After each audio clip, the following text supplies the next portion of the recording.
Buenos días. Esta es Yama de Yamamoto Spanish Language Solutions. Y esto es... Ingles también. Ajá. Oh, my bad. I'm sorry. Just a reminder, okay? We're going to start off in English. Yes. Okay.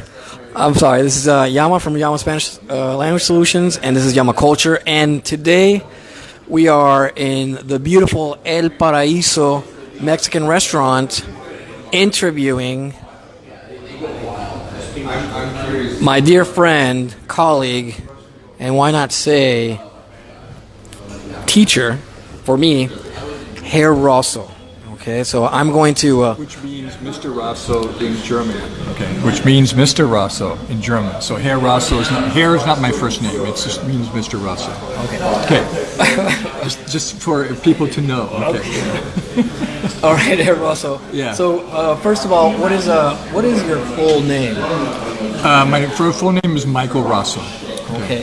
And Herr Rossow, where are you from? I'm from. I was born in Houston, Texas. So you're from the U.S. Yes, I am.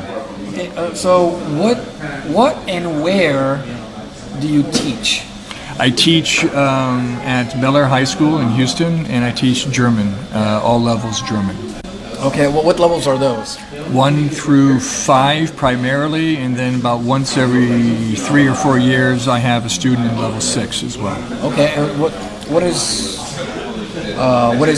German 5? What is it? German 5 and 4 are in the same class, and it's primarily focusing on the IB exam, AP exam, German IB exam, German AP exam, and just practicing advanced German. And the German 6, what is that? German 6 is for students who come in with prior knowledge as freshmen and who want to spend their Bellaire High School career taking German, so they start usually at level 3, and then by the time they're seniors, then they go into level 6, and that's independent study. So they're in the level 4 or 5 class, but then they get work independently, and it's like college level assignments. Oh, very interesting. Why German? Why German? German is the fabric of the universe, is what I tell my students. Okay. I've always been interested. Well, basically, short answer, I got into German because I was interested in my family history, which is from German immigrants in the 19th century. And my grandparents were born in the United States, but they learned German as their first language, and I found that fascinating. And so they didn't teach my parents German, but I wanted to learn German, so I started taking it at the first opportunity in school and bugging my grandparents for German words and phrases, when I was a kid. So that actually goes to the next question. Where did you learn your German? Yeah, okay, so in public school, okay, I believe in public education, okay. I think in the 6th grade was when I first started taking it. Okay, and then later in high school, yes, right, and continue on. And then I started also learning other languages because I was interested in learning languages. That made, whetted my interest in language. So then I started taking Spanish. I think I was a freshman when I started taking Spanish in high school. And then in my senior year, I took 1 year of French as well. So. Okay. Well, how many other languages do you speak? I always, when people ask me that question, I say I speak 2.5. So English, German, and then about half of Spanish. So. But you do know a lot of phrases. In what? In many other... Oh, yeah. So a hobby of mine is collecting phrases, vocabulary, particularly phrases in other languages, yeah. Is there one phrase that's not in Spanish or German that you like to use? I don't know what you mean by that. Is there a phrase that I don't know what you mean. Oh, well, are there phrases that you use with other people that are not in English or Spanish or German? Or is there a favorite phrase from a different language that you like? Yeah, I like learning basic ones like thank you, hello, how are you, fine, thank you. Basic phrases like that. Things that you could use with people. Yeah. That speak that language as a native speaker, and then I like to, let's just say if I go to a Greek restaurant, and so I could say thank you, I could say goodbye, I could say hello, and they don't necessarily expect someone to come up with it. So I enjoy learning those types of phrases, if you know what I'm talking about. Yes. So it's just basic communication phrases, that you would use. Did you ever have the opportunity to learn German in Germany? Well, yeah, I did. So I majored in college. I majored in did a double major, German and Spanish. Wow. And I did a teaching certificate with that. And then I had the opportunity to move to Germany. And so I lived there for a total of 15 years, and that really helped my German considerably. So. That's a lot of years. Yeah. As a German teacher,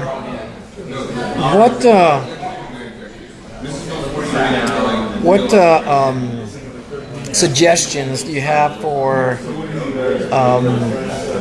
first year language teachers and first year German teachers? Well, if you're doing it for the first year, then I would try to get with a good mentor, okay? Because there's a lot of factors about teaching that aren't covered in your education classes. So find a good mentor and you become familiar with what's required of you, which would be, your administration's requirements for curriculum and so forth.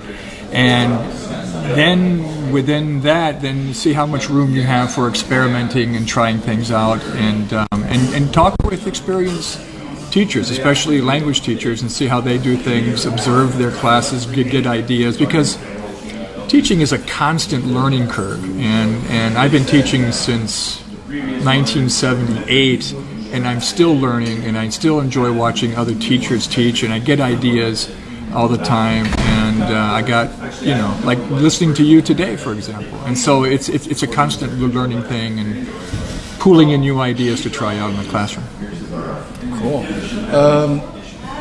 How do you maintain your fluency in the target language, yours being German, and in the other languages that you've learned? Okay, Well, how do you try? Okay, so basically, the most important thing is to keep at it. Okay, so in German, I keep at it because I lived there for so long, so I have a lot of contact with people there in Germany. But then also by teaching it, that keeps me in the language as well. And because I teach advanced classes, then that also, I need to be constantly reading and keeping up with what's going on. Current events and so forth, but in German, and helping my students prepare for the IB and AP exams is also really, really good for me to keep up with my own German. Now, if you don't keep up with it, then it becomes hard, like Spanish, for example. That's why I say I know about half of Spanish, is because I don't make the effort to use it as often as I could, because here in Houston there are really just countless opportunities to practice Spanish, but I don't take advantage of it. If I did, a good way would be I would watch more Spanish-speaking TV. That would be great, because that would improve my listening comprehension skills tremendously, because that's what helped me when I was in Germany, big time. And then seeking out opportunities to use it, which, like for example, with you, that helps out a lot. But yeah, so that's what you have to do. Yeah. Okay. Are we? No, that was my thumbs up. Okay, I know, but I didn't know if the thumbs up means we're done, or thumbs up is... We're still going. Okay, good. All right. Okay, good. No, keep on going. Okay, so anyway, that's how to maintain it. So I have experience in maintaining and not maintaining. Let's put it that way. Okay. That confuses. Next question. Yes. All right. You're picking and choosing as opposed to going down the list. Okay. Well, fine. What classroom design do you have with your desks? Okay, so I used to have the desks as when you taught at our school. I had the desks facing each other, so I would have 3 rows back on one side facing east, and then on the other side, 3 rows back facing west and facing each other. And then there was a nice center aisle which I could go up and down as the teacher. And that was very effective, and I used that for many, many years. I may even go back to that. But right now, because for standard testing, we always have to turn all the desks facing forward to the front of the classroom to the main board. I decided one year to leave them that way and then also have this center aisle, which I can walk down. But primarily for focus reasons, I find that the students focus better when they're looking at me and I'm looking at them straight on, and so that's the reason why I'm using that formation. I'm thinking about maybe experimenting next year and forming a kind of a U-shaped classroom formation where there's like a center spatial arena and then the desks are formed around that on 3 sides. So I'm experimenting with that, or I'm considering that idea.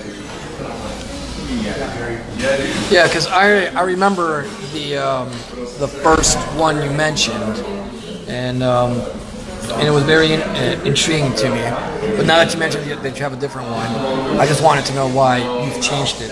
Yeah, they all have pros and cons, and so I just found that they focus better. I can see them, look, I can from the back of the classroom I can see what they're using on their computers, if they're using their computers, if they're on task or not, and then from the front, then I have more direct, communication with them, and they with me. So it's a little bit more old school and traditional, but it works. It's effective. So. Okay. And also, just one added thing. So I use PowerPoint. I use the projector a lot, on the front board. And when they're all facing front, it's easier, I think, for them to see that than if they're sitting, perpendicular to it and looking at it from the side. So anyway, it's just another added factor. What do you think the score is going to be, Mexico versus Germany in the World Cup? Okay.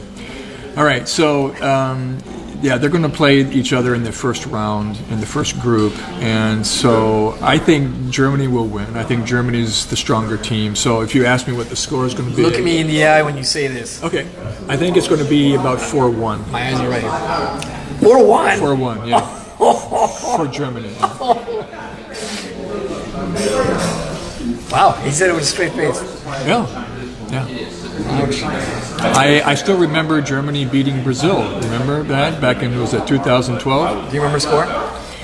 It was like 7-1 or something like that, wasn't it?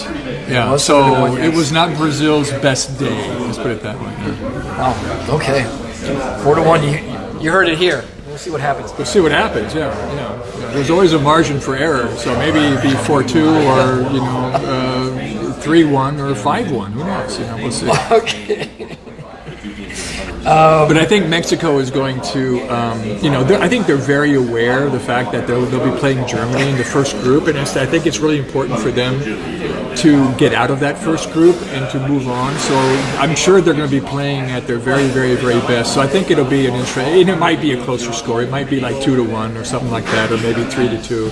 It depends. And soccer is such a wacky sport anyway, because with all the skill that players play with, the luck factor is huge, and so whether or not they can get the ball in there. I've seen some really, really good games, and it comes out undecided in the end when they have to have the sudden death. So with soccer, you never know. Okay, you just never know. And Brazil had a bad day that day.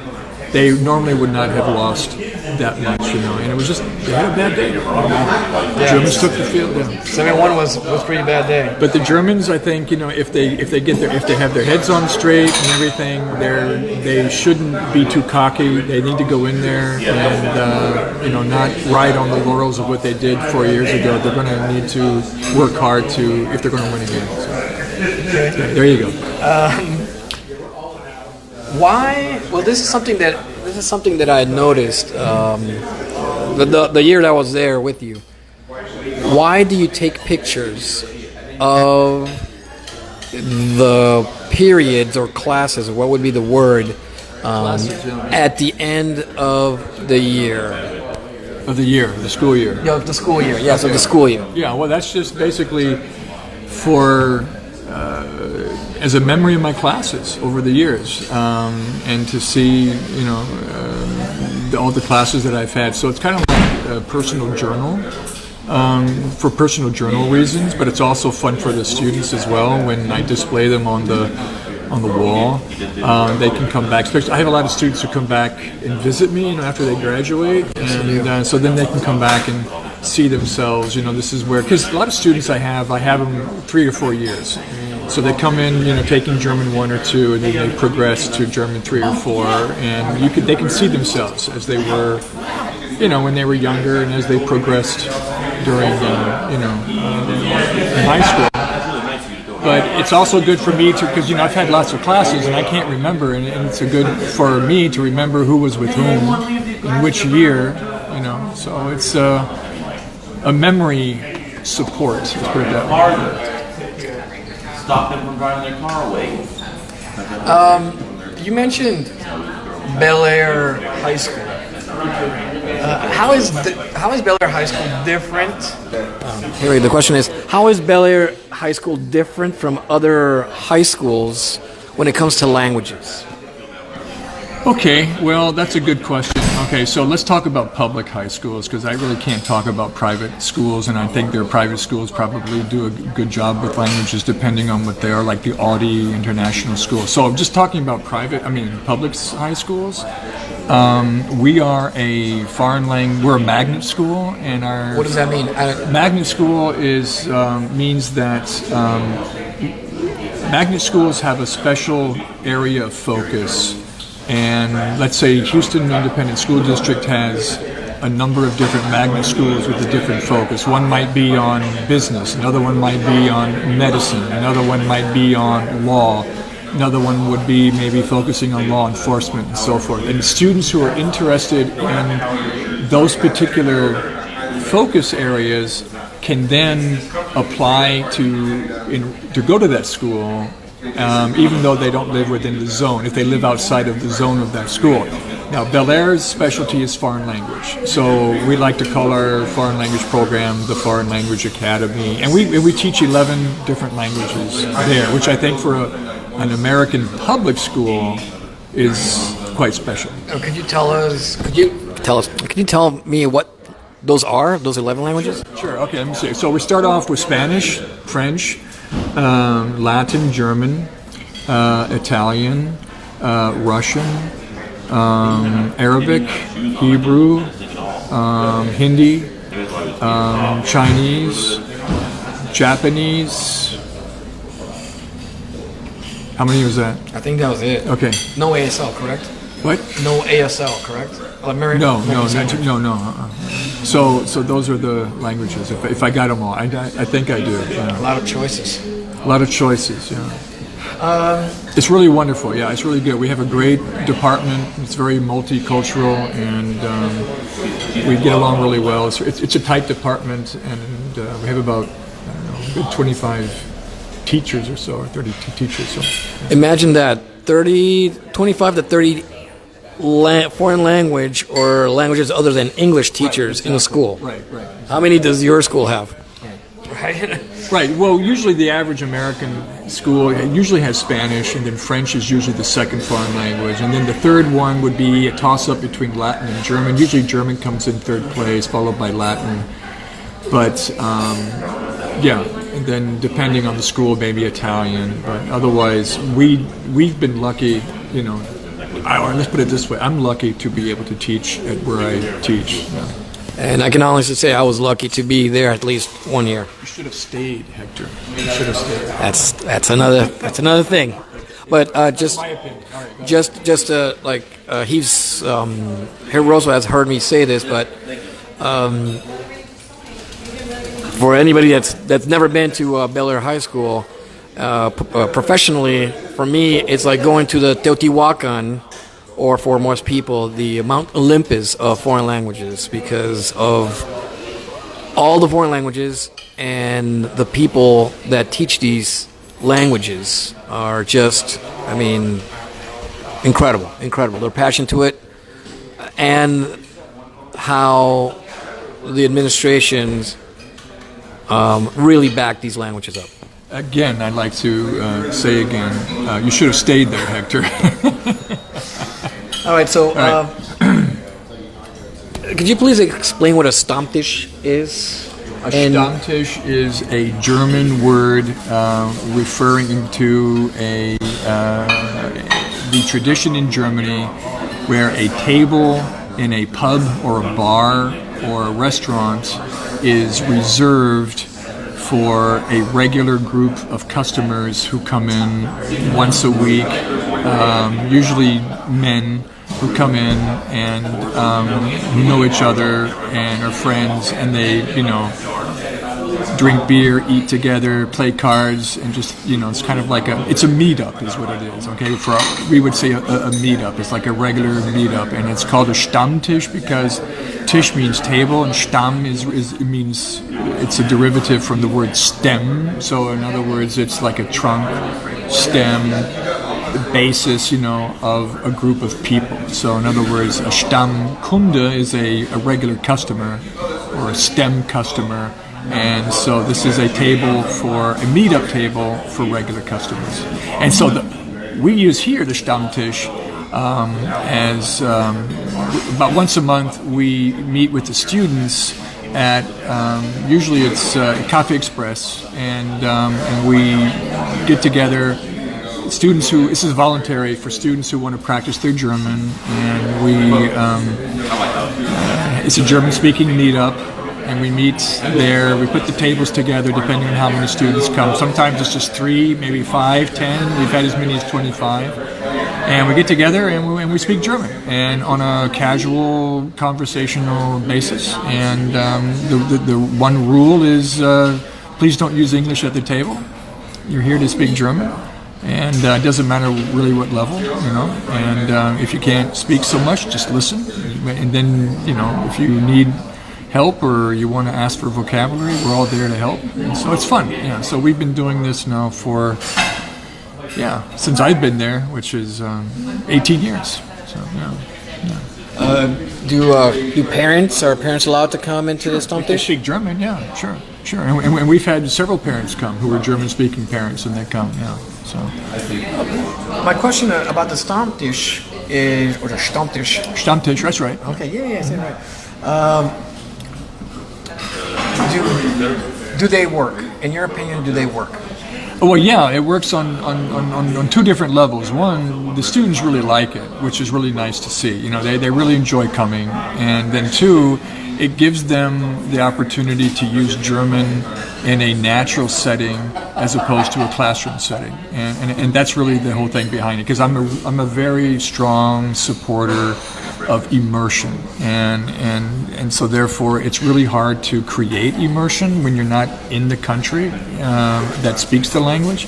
So this is just an artificial way of trying to create a situation for a couple of hours where people can use the language in a natural, conversational, social setting.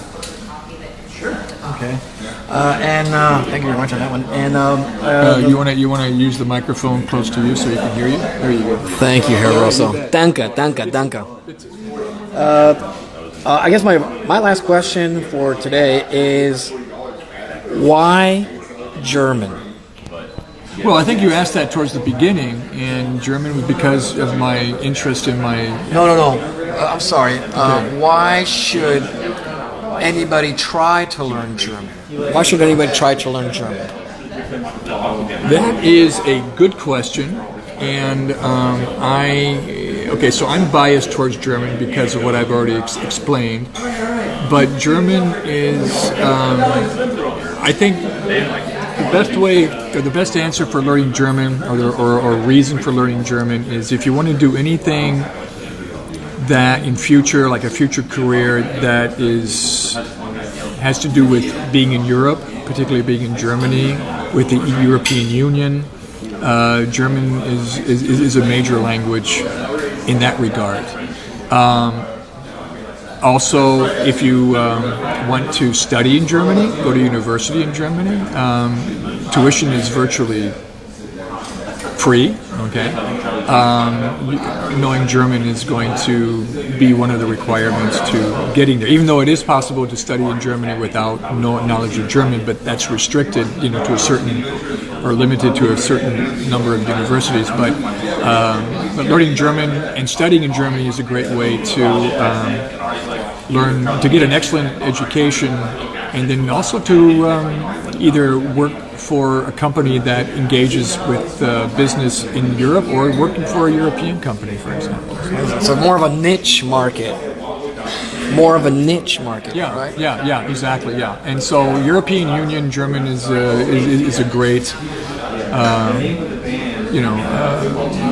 a great language to learn for that and to pursue for that. Otherwise, depending on how far the student goes in German, just learning the language, maybe a year or two, is beneficial because it's a fun language. The culture, you learn about the culture and about a lot of the current event issues that are going on in the country, and then therefore within Europe in general. Because Germany is not an isolated, country within Europe, and then I think that can only be good because I think in the United States, I think we need more exposure to what's going on outside of our own borders, and because we do live in a global community, society, economy, etc. So that's just one way of getting that exposure. Danke, Herr Rossow. Bitte schön, Hector. And this was an interview with Herr Rossow from Bellaire High School, German teacher. And this was YAMA from YAMA COOL-TURE and YAMA Spanish Language Institute. And I say from a beautiful, beautiful summer day in Montrose. And, oh, by the way, this restaurant, El Paraíso, is his favorite restaurant. If you ever want to come down this way, the food's pretty good. This is where I do my schoolwork on the weekends, though, during the school year. So to get away from cabin fever and to sort of, it's like my mini library. This is where I come to do my grading and my prepping and so forth on Saturday, sometimes Sunday afternoons. How long have you been coming to this restaurant? Probably since the 80s. For all you people who don't know what that is, that's a long time ago, guys. Well, so with that, not necessarily to do my schoolwork since the 80s, but I've known this restaurant since the 80s. So yeah. Okay. Well, with that, I just bid everybody Auf Wiedersehen. Auf Wiedersehen. Auf Wiedersehen. Vielen Dank. And again, danke. Bitte, bitte. Gern geschehen. And I'll see you when I see you. Okay, wir sehen uns. Tschüss.